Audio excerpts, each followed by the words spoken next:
Folks, welcome in to a little bit of a playoff pregame here.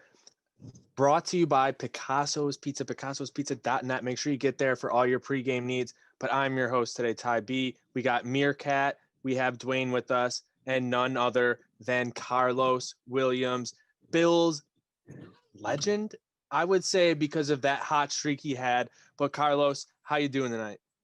Doing good. I'm happy to be on the show with you guys. Like I said, I'm in the car actually riding one of my good friends, going out with some family friends and the kids to enjoy a night out on a Friday night. But I'm happy you guys have me here. I'm happy you guys invited me onto the show, talk some Bills football, and let's circle the wagons, go get a playoff win. Absolutely. Time to circle the wagons. Meerkat, I know you know a little bit about circling the wagons. You've been all over the TikTok game lately, getting down to the stadium, doing some crazy stuff with your Labatt Blue Lights. How are you feeling tonight, playoff eve? We're going to be broadcasting this in the morning, but how are you feeling right now?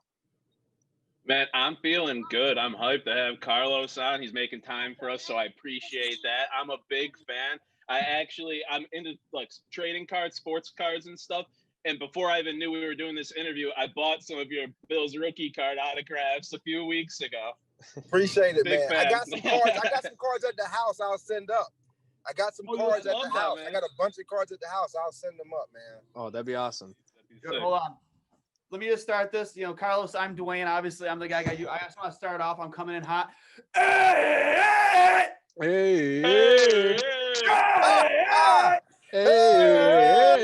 You gotta love it. Let's go, Buffalo. Let's go, Buffalo. Let's go, Buffalo.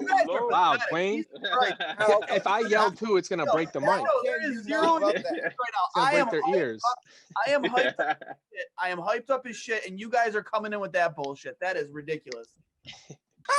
How can you not love that? You know what it is, though? That is ridiculous. When you first get into Buffalo and you first get in the stadium and you've never heard it, you've never heard them chant that before, it catches you by surprise. But the second time you hear it, you know they're gonna sell out because they sold out the first time. You're just scared shitless the first time they start doing it because it caught you off guard. But the second time, you're selling out with it. I mean, it's something that's a tradition there in the stadium. I mean, it's nothing like it. Though the fans in Buffalo are traditional, blue-collar people. I mean, that organization has bought into what Brandon Beane wanted to do, what Coach McDermott wanted. Mm-hmm. They built the organization for winning, with a winning attitude and winners on both sides of the football. You drafted a team to fit your attitude, not only of your organization, not only your players, but your city. Exactly. And that's something that a lot of teams aren't doing.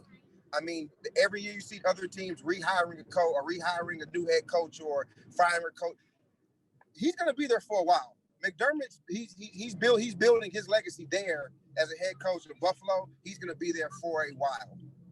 Oh, absolutely. He's the perfect guy. He talks about the process all the time. Bills fans, I'm pretty sure they would inject themselves with the process before they would inject themselves with any kind of COVID vaccine. They really don't care. They're buying anything, Sean McDermott, anything Brandon Beane right now, both of them getting some extensions. They look like they really will be here for the long term. But you talked a little bit about the atmosphere at, Bills Stadium, hearing the shout song for the first time. It's going to be the first time that Stephon Diggs and these rookies hear the shout song with Bills fans in attendance on Saturday at 1 p.m. Having those 7,600 plus fans there, how big of an aspect do you think that's going to be for the Bills? I mean, especially for the Bills. I mean, I've played in Kansas City during a regular season game. It's super loud. I played in the Rose Bowl when I was in college. It's over 100,000, super loud. 7,600 Bills fans, that's 100,000 in the Rose Bowl. I don't care. Like that's like filling up, Tuscaloosa, right? Like, no, that's like filling up, Doak. Like, it doesn't matter.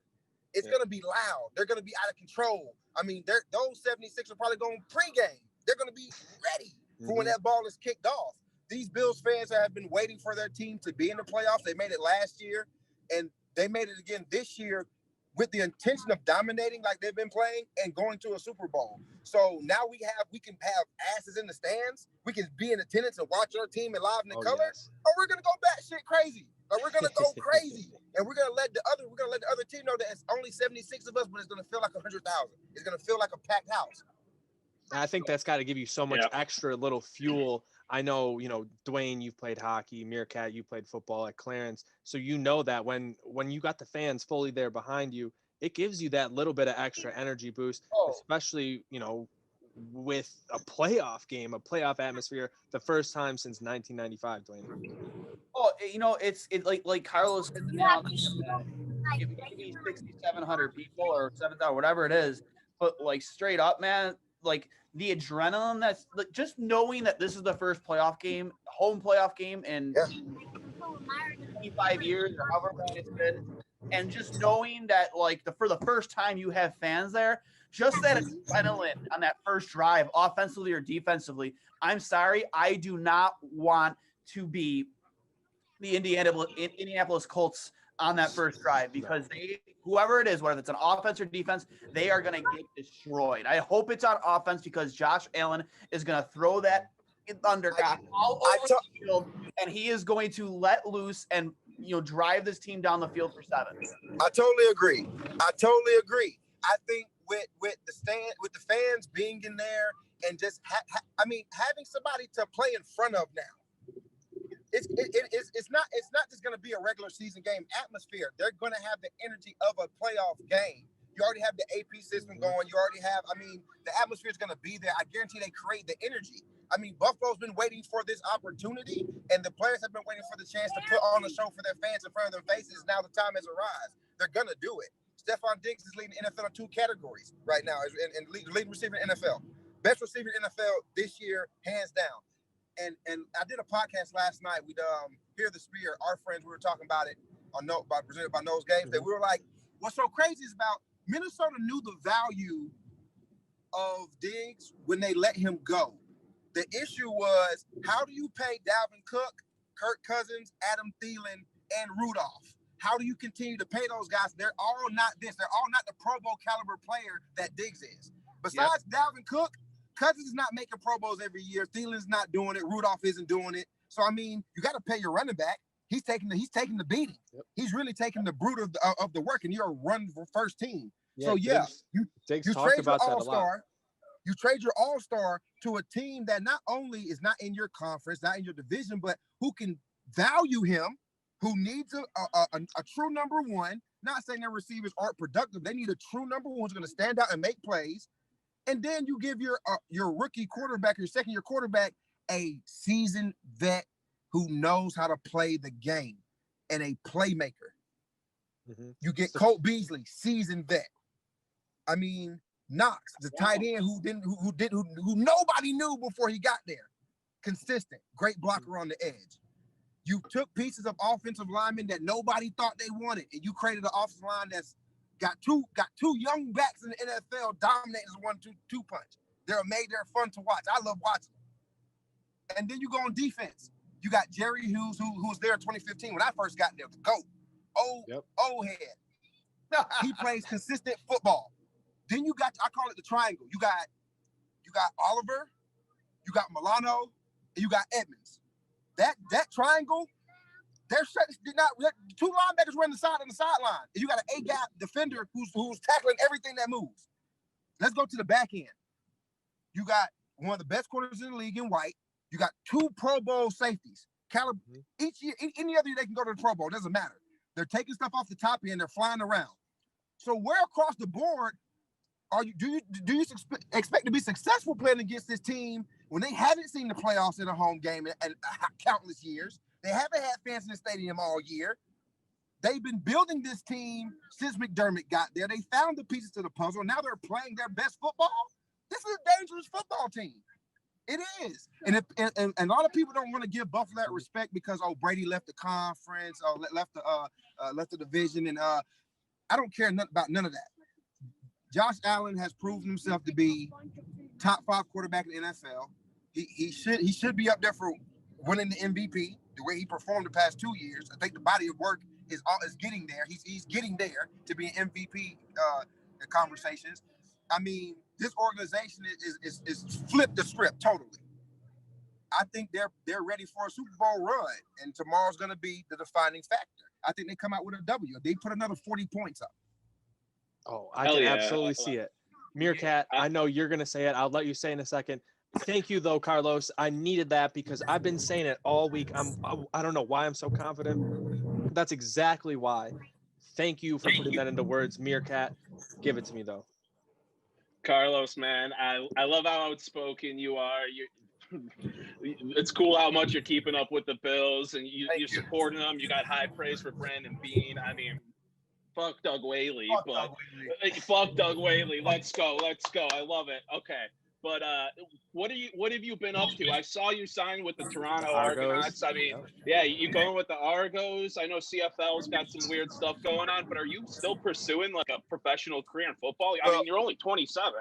Well, in 2020, I actually moved back to where I played college football back to Tallahassee, and me and my college sweetheart, we ended up getting married. We were engaged in 2015. When I lived in Buffalo, we were together in Buffalo for the year. We lived in Pittsburgh together, and then also life happens. But we end up getting married at the end of 2020, and we just celebrated our 1-year anniversary on the 31st. So we've been married for a year now. Then last year I signed to go to Toronto.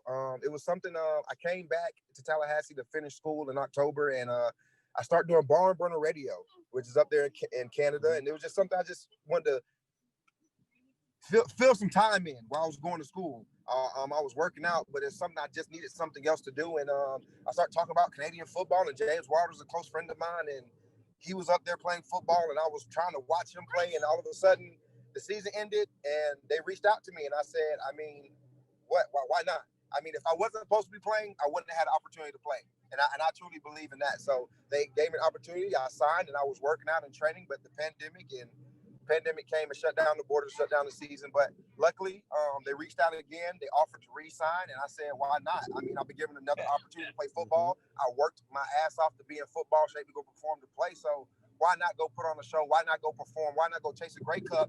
And then let the chips fall where they may. I mean, if NFL teams come knocking and come calling, then it'll be a blessing in disguise. But I just want to go prove to the people that when I left Buffalo, I didn't want to leave Buffalo. I left a bad taste in people's mouth. I made a lot of poor choices as a young kid, not understanding how much business it was and responsibility it took to be in the NFL. And going back and playing and performing well in the CFL and taking care of business like a professional hopefully will show, NFL executives and other coaches and owners that I am prepared to, doesn't matter how long it may be, a year, 2 years, I'm prepared to play. I'm capable of taking care of business. I have matured since leaving the NFL. I'm not the same person I was. I use a lot of examples from guys that have played, like Josh Gordon has gotten many chances, Martavius Bryant. They've been suspended more than me, and they've gotten opportunities. And Josh Gordon just got another condition where he just don't smoke or don't violate. Just make sure you test, and he can't even do that. And I've been reinstated since 2018, and I've yet to have a phone call. I yet to have opportunity. But I mean, I think all good things come to those who wait, and so my time is now to go play in the CFL. That's my first step, and I'm going to go do that. And if I go perform well, like I know I will, then hopefully the offer comes. If it doesn't, I wouldn't play in the CFL. I accomplished something. I went to see another play. I play football in another country. I see another part of the world. That'll be something for me and my wife and my kids to experience. And I'll be blessed and I'll be grateful for that one. But, hopefully my performance allows another door to open for me. Hell yeah, man. That's awesome to hear you've matured and all that, and you're still pursuing it. I mean, you brought up some guys, like look at Aldon Smith this year. He was out of the league for almost 4 years, and going up, seeing Canada, a new area, is not bad. You're going to be in Toronto. You're not that far from Buffalo. Come on down, 90-minute drive. 90 Hell yeah, man. Drive. There you go. My point I was going to make, you sound extremely humble, Karlos. You don't want to live by that what if. What if I think you want to take the chances. You don't want to live in the what if. Mm-hmm. And, I can appreciate that because not many people take chances like that because they're too scared or too timid. But you sound extremely humble. You realize you've matured. He believes in himself. Yeah. I seen a video of Diggs today. It was just a random thing on a sport page on Instagram. He was talking, and it's just like, what I hate to see young guys that squander opportunity. young guys not really know what they have in front of them. Young guys not really be able to grasp it. And I was like, dang, he's a vet now. He's just like a recent video, but like, I wish I could tell myself that in 2015 when I was only getting 7 carries a game. When I was getting upset because I was scoring every 7 carries and I was only averaging 9. And I was rushing for over 100 when I got 9+ carries. I mean, it was little things I was dealing with that I never had to battle with growing up playing the game of football. It was presented a whole new challenge, but now in the adult world, I wasn't man enough to understand and deal with it. And it's hard, and not a lot of people will be able to swallow that pill and say that, like, I wasn't man enough to deal with that. I handled it childishly. They asked me to stop doing something that was hurting me. I felt like it was benefiting me. I chose to do the opposite, and football was taken away from me. And I thought it was like, well, it's me. I'm Karlos Williams. I'm bigger than football. It'll come back. No, it's not. Football always moves on. And growing up, you hear people say it all the time, like, you know, one day you're gonna die, but football's gonna live forever. Like, you're gonna stop playing, but football's gonna continue to go on. You know, I'm a prime example of being hard-headed. I thought I was bigger than football. I'm Karlos Williams. I've rushed. I broke an NFL rookie record. I'm playing good football in Buffalo. The city loves me. Yeah, but I'm not taking care of my business. You know what I'm saying? So yeah, a hard head made for a soft ass, but my head's not that hard anymore. And my ass is rock hard. I'll tell you that. There you go. See, but that point though about Diggs, I think is a huge aspect though. Looking at this team and why they're so successful right now. You brought this up a little bit earlier in the beginning about built into this culture. They built into this winning. A few years ago, they thought everyone thought the Bills were going to tank.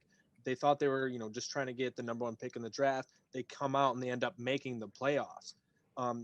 This comes from a guy like Sean McDermott. He played at William and Jefferson College, playing safety, and he pursued, coaching, and he's had guys like Andy Reid to learn from. And you bring that to Buffalo, a city that's going to completely respect everything that you've done to grind, to build for, and to be able to build that into what you're trying to teach to your players. I think that speaks to like so much to who he is as a person, as a leader, and just how intelligent he is, just realizing what he can do to really get these players to buy in. You look at Deion Dawkins, if you read his Players Tribune piece, how he talks about he came in, he was a little bit of a cocky, rookie, had the bleach blonde hair, this and that. And he got a little bit of a humble pie early, but then the veterans, brought him under his wing, Eric Wood and all that, because, they saw like he could learn and grow to be a real leader and embrace the city. And these guys, when they fully embrace the city, that passion and everything else, Diggs is doing it now. You saw that a little bit in the GQ he just did as well. When these guys do that, I think it reminds you of those 90s Bills, those early 90s Bills, where it was just the full city, everything behind them. And when you have that, I think that's something that most fan bases don't have. You don't get that normally in these large cities that, they could care less about the teams. They're used to winning. But Buffalo Very true behind you. Very true. Why do you think Jacksonville ain't winning nothing? They had one spur of success, and they got what happened. Bills fans completely invaded the next. Be honest though. Why do you think certain organizations don't? I mean, I hate to say it. Like, think about your fan base. Think about who follows you. Think about who really is loyal, who's holding it down. We were 8-8. We played the Jets January 3rd, the last game of the season, 2016. It was -3. Yep. It was packed. I was there. I was there. It was standing room only. Yep. And we won. We sent Pittsburgh to the playoffs that year. Yep. Didn't that send them home? Pittsburgh needed us to send them to the playoffs. They fed us. They sent Primanti Brothers to win Bill's drive. I will say Primanti's Brothers is pretty good. It is. That's one thing Pittsburgh has. They put fries on everything. Yep. Yeah. Oh yeah. But I mean, it's just crazy. I mean, what's going on this year and watching Buffalo be what Buffalo is?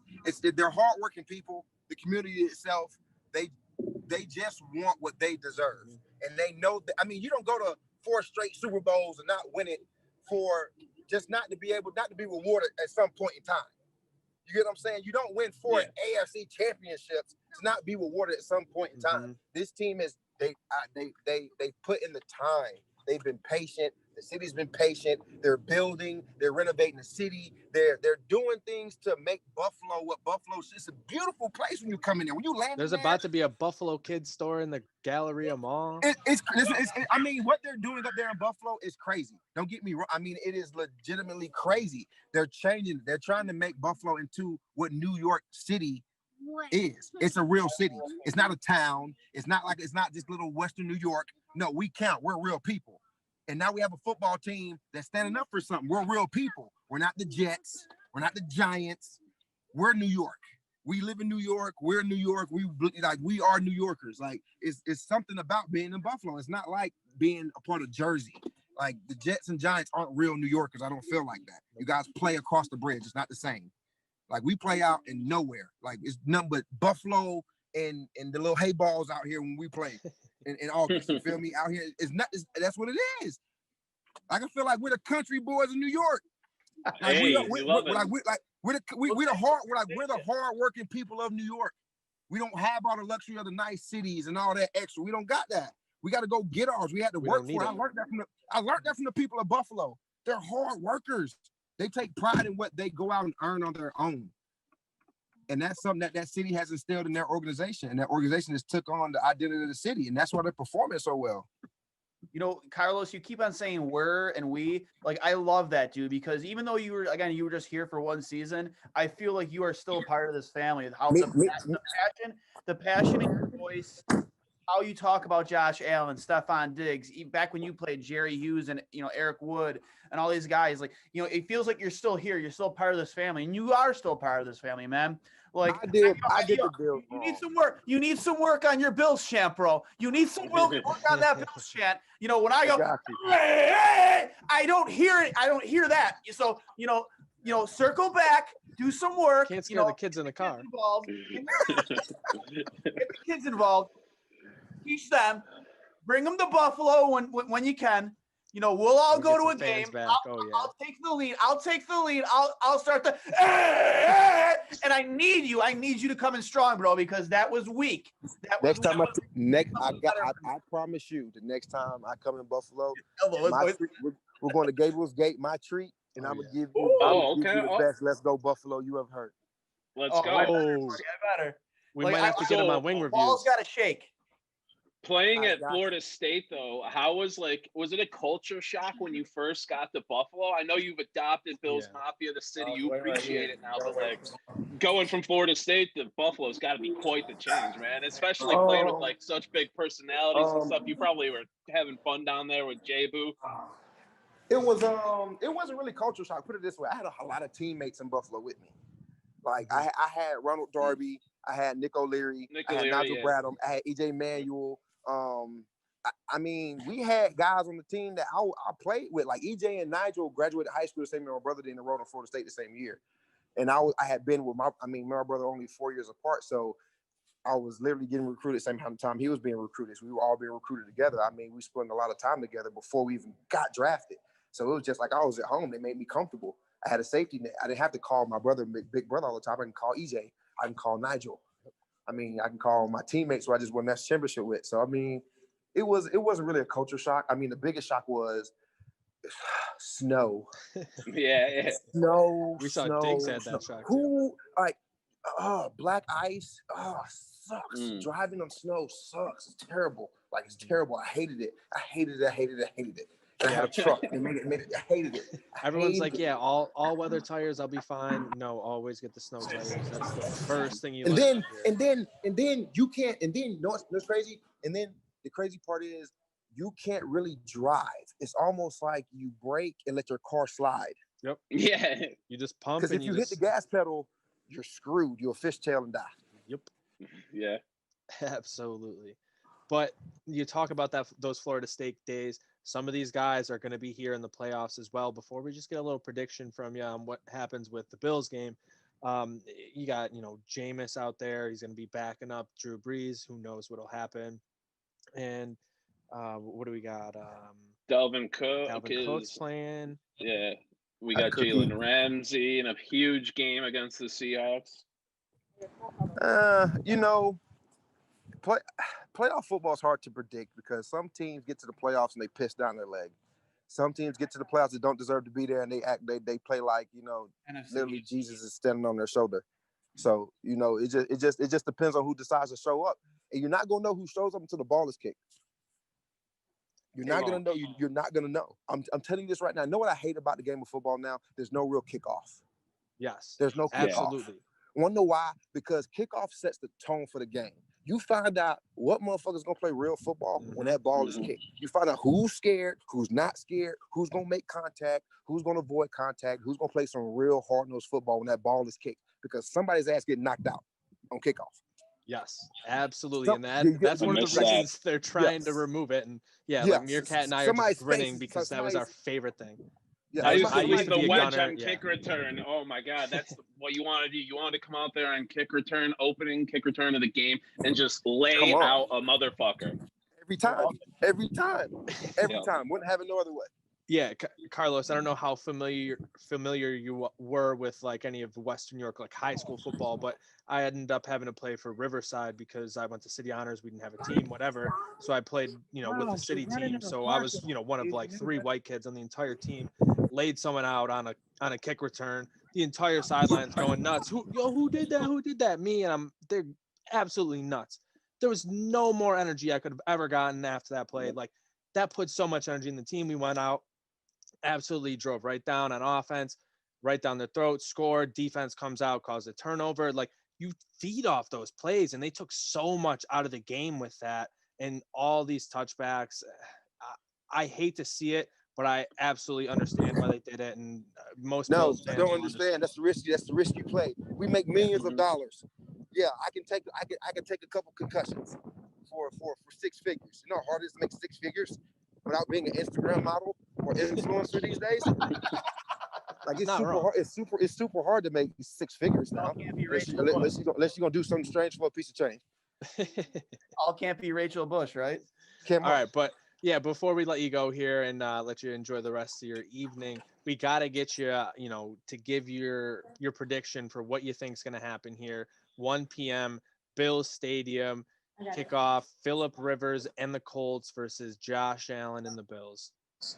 I want to say 42-21. 42. They're scoring points. Mm-hmm. Xavier Rhodes is in for one. I love Zay. He's a Seminole, but Diggs got his number. He got his number. He's in for one. So I think it's gonna be a pretty good matchup. But I got the Bills. I got the Bills winning big. I don't like Rivers is not a winner in the playoffs. All those practice reps in Minnesota, he knows his tendencies. He knows what he's used to. And we see the Colts, they go to a lot of off zone coverage.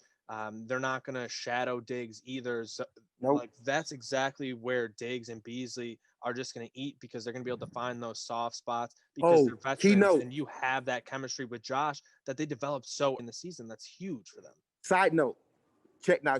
Listen to me. One of those 2 backs, Singletary or Moss, are going to have a very, very good day. Yes. Love to hear it. I love Zach Moss, Carlos. I absolutely love watching Zach Moss. He's not a scat back, but the guy can cut on a dime, and he can literally run people over, dude. He can. 1 yard, he gets you 3. He had that quick, like Carlos Williams, like boom, 1 cut on my right foot, and then I'm running you over with my left shoulder before I even get my next stride. Like that quick burst of power, that little cannonball, it's going to get you that extra 3, 4, 5 yards falling forward that you're going to need in the playoffs. And that's what wears a defense down, especially in the cold weather, where I think Phillip Rivers is like 1-5, 1-6, something like that in his career when the weather's under 30 degrees. So you absolutely love that for Bills Mafia. Hopefully we get a couple flakes. And thank you, Karlos, for joining us. Thank you, guys. Hey, thank you guys for having me. I'm so sorry I got to run. Thank you guys for having me so much. I will be on soon again. Let's circle the wagons. Go get Let's that. Go. Buffalo. Oh, absolutely. Let's go, man.